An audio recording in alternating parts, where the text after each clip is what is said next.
All right, let's get it going. So, today we are take two on talking about the phase that not enough people. I'm gonna stand up because I have too much of a small attention span to be sitting down.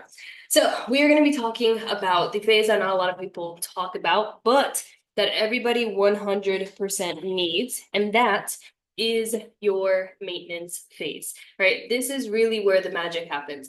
I am, for a lot of you, talking about things that you're about to step into. For a lot of you, I'm talking about things that you're not going to get into for several months. Or for some of you, I am talking about things that maybe you've done already, and then now you've already lived through the process and you can see it kind of come into like the real magic that it is, right? The reason that I wanted to do this call, and I'll touch on it in a little bit, is because I know that a lot of what we do is like calorie deficit and adjusting calories and doing calories in a way that makes us uncomfortable.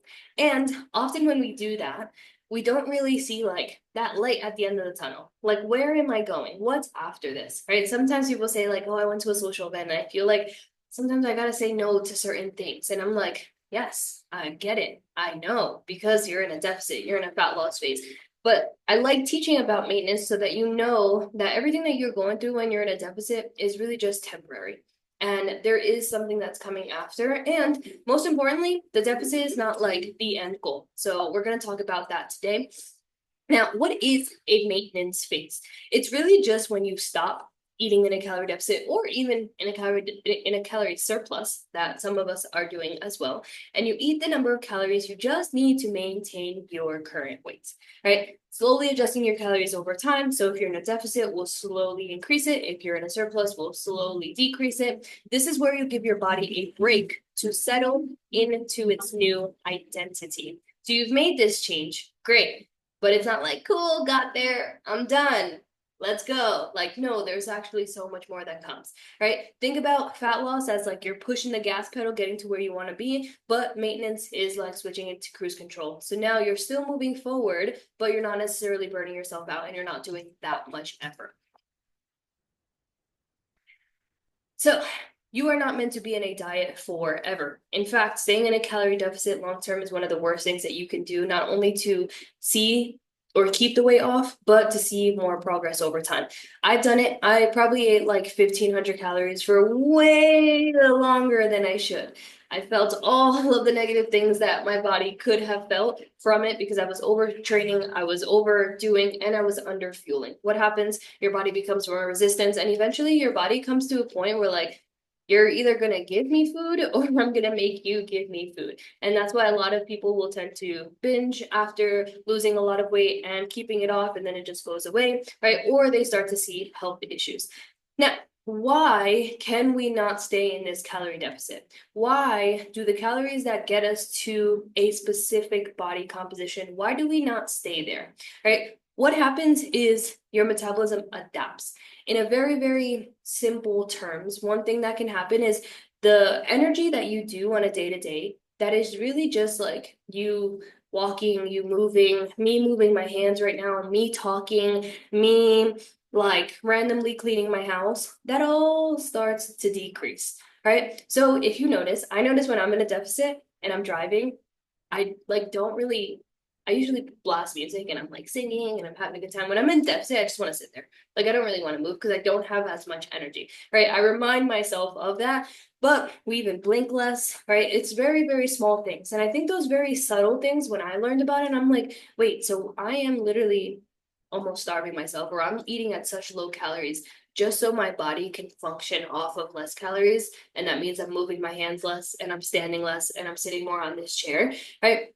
Another thing that can affect is your hormones. That's more long term, but metabolism, your muscle, your hunger hormones start to go out of whack. So that hormone that tells you that you're full, that hormone that tells you that you're hungry, that we don't really have a lot of connection with. That's something that I've worked a long time to really build a good relationship with. And stress hormone is going to go up. Long term as well, we can lose our period. But really, this is your body's way of, I need to slow everything down because we just don't have enough energy coming in. So, for example, losing your period. How can we get ready to possibly have a baby if I'm not getting enough energy in, right? So that's why all of our hormones start to get thrown off. Power output, so everything when it comes to pushing in the gym, grinding, heavy loads, like getting the pump, all of that starts to decrease. And obviously, if you're eating less, you're burning less calories through digestion. Not that you burn a ton of calories through digestion, but it's part of it. So all of these are very, very, very small things. So when people say like, I could eat 1,500 calories. I'm like, yeah, but you don't have to. Like, even just eating 1,800 calories, you can maintain where you are right now, or even 2,000 calories, but your body's just going to function more, right? So that is why we don't want to stay low calorie forever, because all of this will slow down. Another thing is when we lose weight, our fat cells reserves are drained, but the cell itself will stay. That's why it's so easy to gain the weight back after you lose it. And sometimes it feels like we gain it faster or we gain it more because those fat cells, they still exist. They don't just disappear. So we don't do that point of teaching our body, hey, this is what I just did, and this is what we just went through. But here's where we want to get energy wise from now. We don't get to that point. We don't learn. We can easily take 1,500 calories, go to 2,200 calories, and it's too much of a jump from your body initially, right? Again, that's something that we want to do. We're going to do together. So, maintenance. It's not it is a phase, but it's not a pause.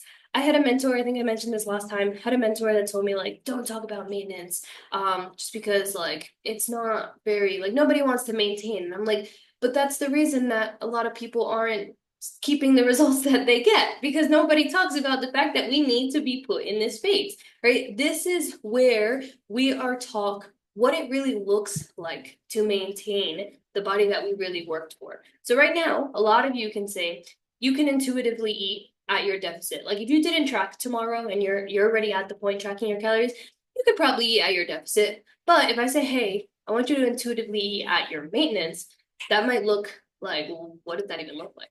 Right? I might undereat. I might overeat because I don't really know. Right? Maintenance is a skill. This is really food mastery, right? So I think we should call it a mastery phase rather than a maintenance phase if we want to make it a little bit more extravaganza. But the reality is it's learning where we should hang out if we're not really trying to change.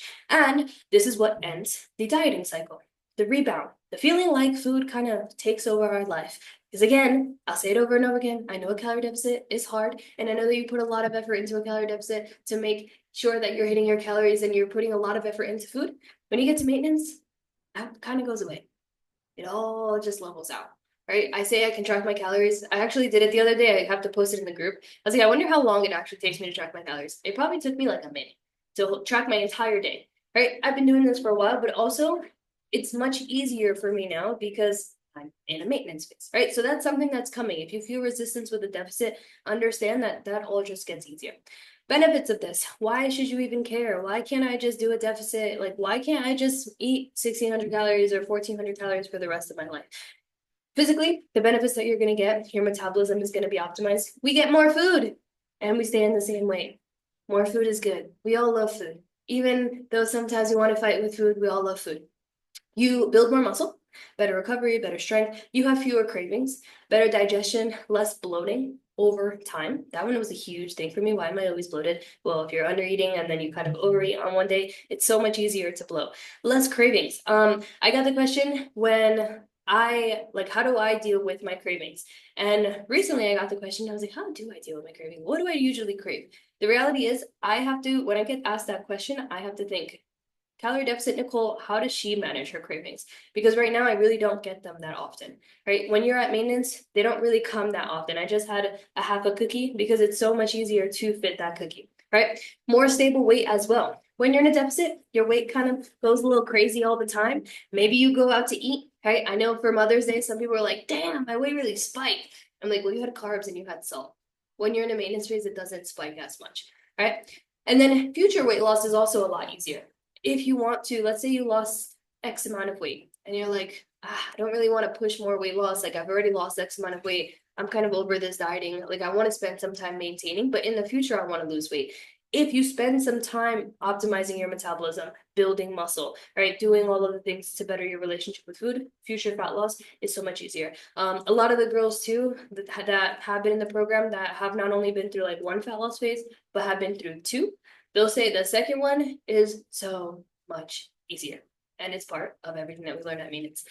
Next, less mental fatigue, right? It's a lot easier, more peace when it comes to food and your body image because you fluctuate less and you finally feel normal around food. Again, it's much easier to fit in your carbs. It's much easier to fit in all the things, right? So those are all of the benefits. Now, the habits that you do in a deficit stay, but the calories are the ones that change.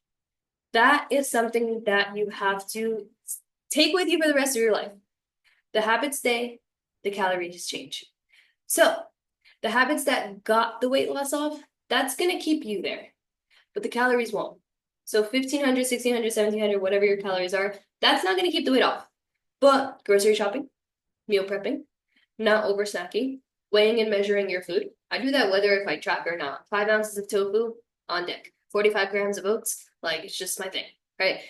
Mindfully ordering when you eat out, protein in every meal, your steps, your workouts, balancing your plate is the core 4 on your plate, weighing yourself in, all of those things stay, right? If you ever feel at some point far in the future, because it's happened to me, all of a sudden, like I am not mindfully measuring my food. I'm just kind of pouring things onto my plate and I feel like my habits are all over the place. Or all of a sudden when I'm at events, I'm picking at the chips and I'm picking at this and I'm just kind of mindfully snacking.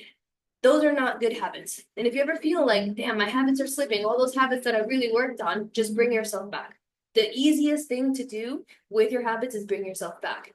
The hardest thing is to realize that there's nothing wrong with you falling off a habit. Just get back onto it. Now, the habits that don't stay, most of you are doing this right now. This is a good thing. You might be like, oh, God, good. The daily salads, right? The diet meal, the low calorie, the volume hacking, if I have a salad in a day, I genuinely can't. Like, if I have a salad, I won't hit my calories. All the girls that know maintenance or even surplus, you can't have a salad because you're just not going to hit. Every single meal has to have a carb. So that habit really doesn't stay unless you're eating out. If I'm eating out, possibly.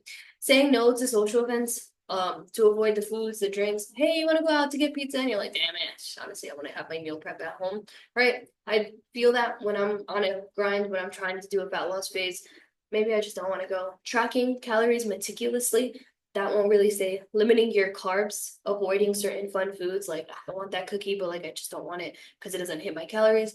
Low calorie swaps. So my bread right now is sourdough. I think sourdough is one of like the most calorie dense breads, which is very unfortunate because I think it's the best. So when I'm in a deficit, I'm gonna swap my sourdough for like a low carb kind of bread.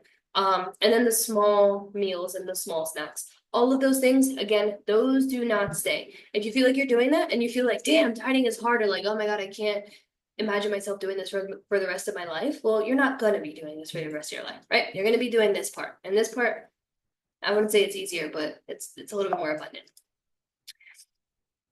Now, what to expect and how to navigate it. Whenever you get to this point, if you don't remember this, I'm going to walk you through it because I will always walk you through it. At first, you might feel I increase your calories. Again, I'm throwing numbers out. Hey, we're at 15, now we're at 17. You might feel a little bit bloating. You might feel fullness. You might feel a little bit discomfort, especially if you come from a chronic diet past. So if you've dealt with on and off dieting, when you go into a fat loss phase and maybe it's time to get out, when you start increasing calories, you feel a little bit more of that bloat and discomfort over somebody that maybe hasn't dieted before because their body's never went through that like chronic up and down, right? I'll walk you through that. Your scale fluctuates. So initially, let's say I'm gonna throw a number out there as well. I don't know, 170. You got to your end of your diet break or your diet and you're at 170. 170 is probably not where you're gonna hang out.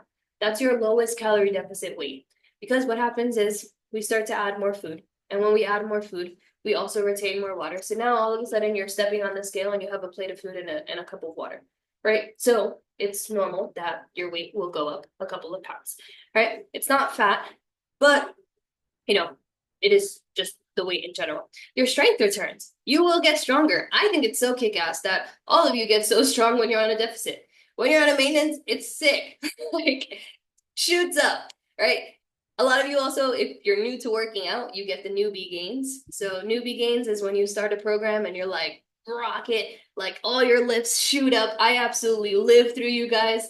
I think Ashley just hit like a PR of 60s on RDLs. I'm like, fuck, man. I've been stuck at 70s for so long. I think she went up like 30 pounds in like a month. All of those things, right? That slows down. But when you go to maintenance, you have more room to increase your strength.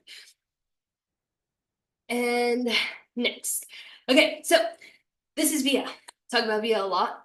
Sometimes I tell you guys, go at Via in the chat because she's been going through what is a maintenance phase. Or she's done diet break. She's kind of done it a lot. She's been with us for, I want to say like 2 years now, maybe. So when we increase her calories, she lost about like 35 pounds or so. Increase her calories. Obviously, at the beginning, I've lost this much weight. I'm used to these low calories. Like, it's a little bit anxious, like feeling that anxiety. Fuck, what if I gain the weight back? Like, maybe I've gained the weight back in the past. That is not your reality. So, that is the truth. All right, so you can see it here. Remember how I was anxious about higher calories? Well, I'm thriving now. That's eventually where we're going to get. Another thing is, I think this is like 2 weeks later, taking this moment to give my metabolism the most improved award as of yesterday. For Mother's Day, I decided not to track because I didn't want to track all the goodies, which I get it. Very active. I also skipped my run because I was exhausted. Weighed in at the same exact weight. My metabolism has made the comeback, right? I mentioned that because some of us had the opposite, where we're in a diet break and then it's Mother's Day and you're like, oh, I didn't track, like, I really didn't eat that bad, but damn, the next day the scale is like up 2 or 3 pounds. I get it. Deficit, maintenance, different. So you're not alone with that. And again, that's not going to be your forever reality that you're going to be battling with, right? We learn all of that freedom and all of those habits when we get to the maintenance phase. How are we going to measure success at that point? Energy levels. That's one of my favorites. When I know that I'm reaching and creeping back to maintenance, I notice how much more energy I have.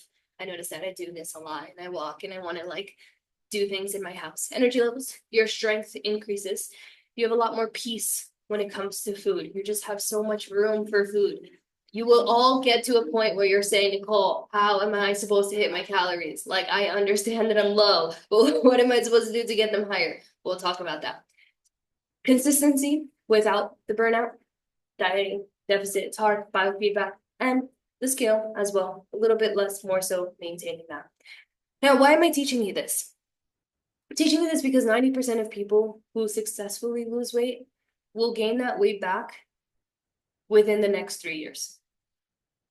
30 to 65% of those people will put on more weight than when they initially started. It's just a percentage. But you will not be one of those people. Dieting in the deficit is hard. But a lot of people that lose weight, they think my fitness life is just not meant for me because I did that deficit one time and it was just so hard. People tell me, oh my God, I had a really bad relationship with tracking. I won't do it ever again. And I'm like, what did you used to track at? 1,200 calories. I'm like, well, no shit, you have a bad relationship with tracking. Like, if I had 1,200 calories, I had 1,200 calories by like noon. Like, that is really, really, really low, right? So I'm teaching you this so that you know that after you lose X amount of weight, the job is not done. There is not maintenance that's coming next. It's the mastery phase. It's how do I gain a better relationship with my habits, my food? How do I get my body to start to thrive but not gain weight and not undereat? Right? That is a point that everybody needs to get to. And we need to know that's the diet after the diet. How will we do this together? So at some point we will do a reverse, increasing your calories and slowly building them over time. That looks different for everybody. Some people's body thrives off of it. Some people's bodies are a little bit more resistant. Finding your new maintenance, learning what your maintenance looks like. I think that was really impactful for me because I was so used to eating, again, 1,500 calories for like way too long. That eventually when I got to the point of like 2,000 calories, I had this fear of like my plates were just too much. Or I would see that one of my meals was 700 calories and I'm like, oh, that's way too much. Now, if my lunch isn't 700 calories, I'm going to be low on my calories. So it's something that visually you need to get you need to get used to as well. Allowing that maintenance to really create homeostasis, really create that balance for your body. Like, oh, this is where I'm going to be. This is where I'm gonna hang out, right? I'm gonna sit here for a while. And then possibly taking steps away from tracking. We never want to, I think the worst thing that you could do is do a deficit, go to maintenance, possibly, let's say throw out numbers, 1,600 calories to 2,000 calories, and you get there and you just leave. You're like, cool, I got there. I know how to do this.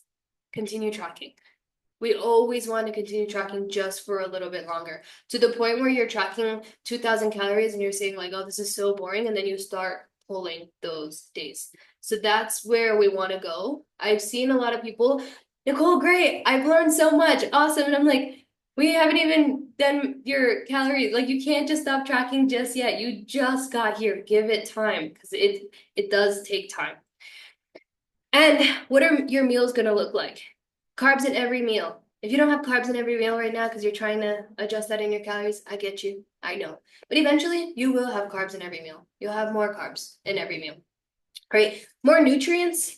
Oh my God, yes. Yeah, carbs in every meal. If I skip a carb, I'm fucked. I literally won't hit my calories. If I skip my fats, if I skip my little seeds and all that like annoying calorie stuff, I won't hit my calories. More nutrients, more flavor. We all want our food to taste better. So you can add seeds.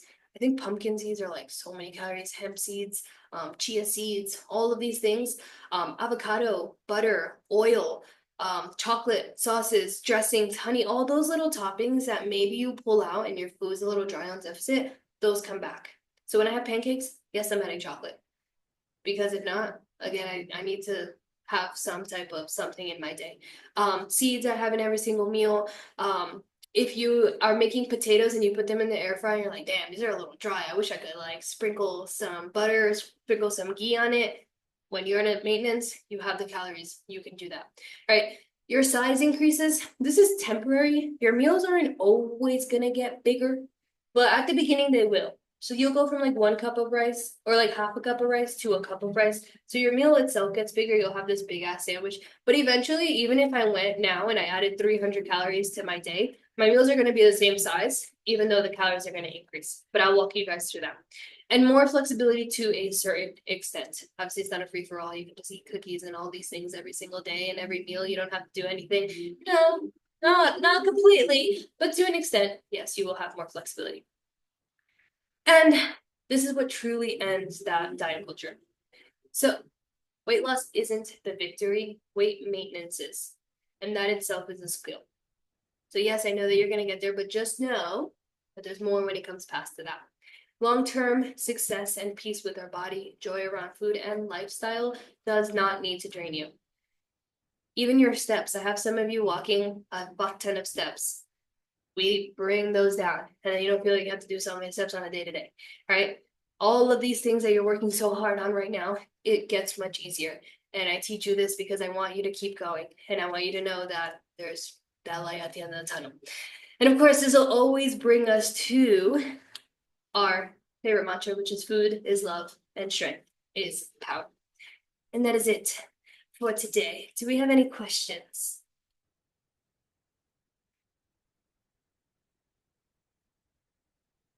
How long do we stay in a deficit or do we maintain for a bit? So that's going to depend on the person. I say it depends on the person because it depends on how much weight you have to lose. So there's been people that maybe will do like 18 weeks of like a cut. Usually I say around anywhere from like week 12 to 16. Everybody at some point is going to get what is called a diet break. You're going to increase your calories and you're going to hang out there, right? Via was in a deficit for much longer. She ended up continuing just because she wanted to lose more weight. Some people are like, I'm actually good. I don't want to lose more weight. So I think that depends on how much you want to lose, how long you're in a deficit for. And then, or do we maintain? And then that is an option as well. So I'll say for somebody, let's say we're in a deficit for like 18 weeks, right? And they're like, okay, after this, I kind of don't want to lose any more weight. We go to maintenance, right? Or sometimes people are like, I lost a lot of weight, but I need a break.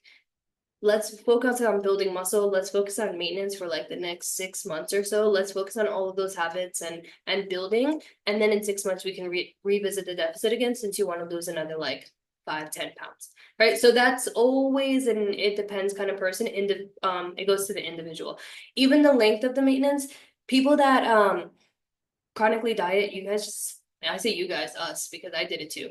We just have it a little bit harder because our body gets more resistance. So spending longer at maintenance for some people is necessary.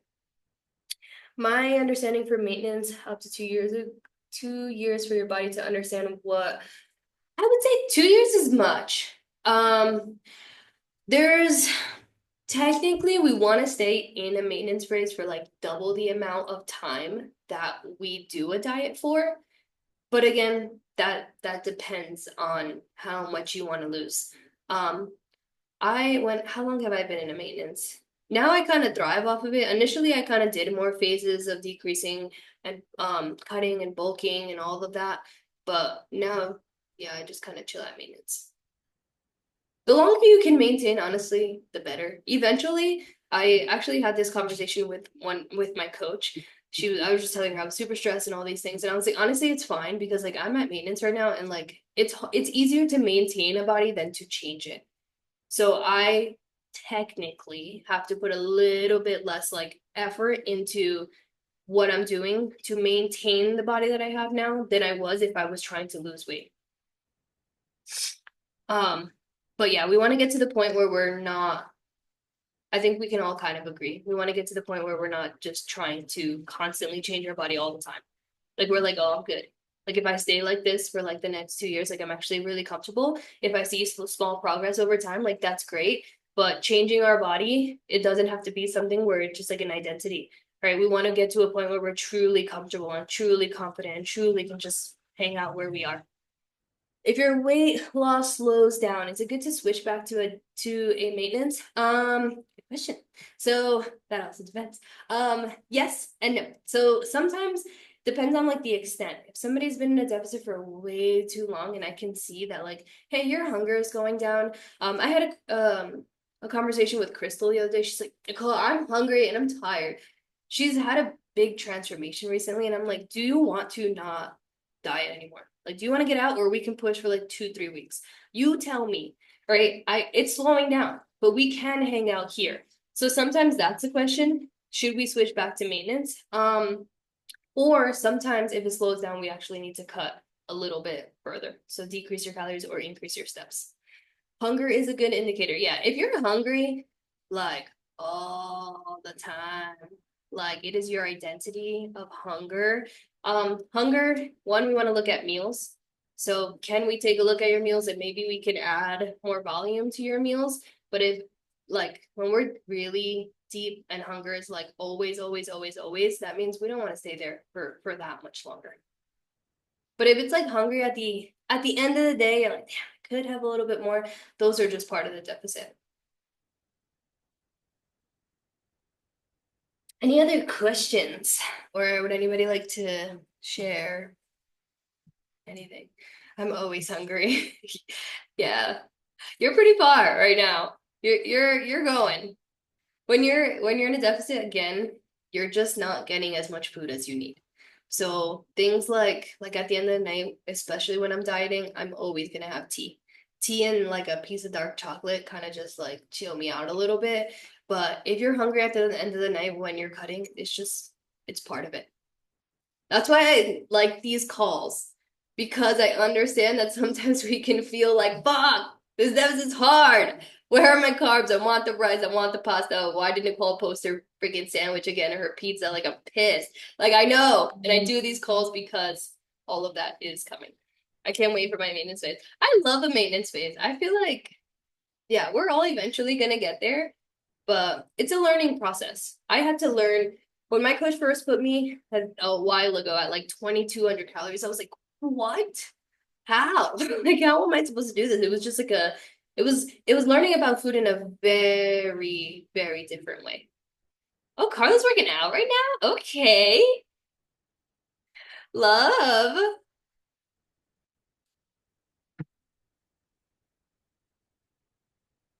I started during the call. I've been working out at 5 o'clock and I was like, well, I'll just work out during the call. You might as well. And I just want to say the second cut is so much easier than the first. Oh my God, because metabolism increases and the calories, the second cut Nicole had me and I was like, what? That's like fat calories for me. And no, it's not because my metabolism is so much better now. I have so much more muscle than I did before. So it's all good. Stick with it. It's so worth it. So worth it. I love that. Yeah, Carla, when she came in, I think you were at like 14 on like a good day, 1400 Oh, calories. Like just so low. I think now you're cutting at like 16, which is crazy that yeah. what your maintenance was before is even under what it is you're cutting calories now. Yeah, 16 to 17 now. And when we first started, we got as low as my range was like 350 to like 14 something or something like that. Maybe I'm making that up, but it was low. Yeah. Yeah. So And then much better since. yeah, I think we got you up to like 21, 22, 23, something like that, which is crazy. So all of that is coming for everybody else. I appreciate the feedback. Anybody else? Any questions before I let you guys go? Any questions unrelated to today? I'll open that one up. I'm always here for random questions. This happened in the gym. This happened in my nutrition. I'll open that up and then I'll let you guys go.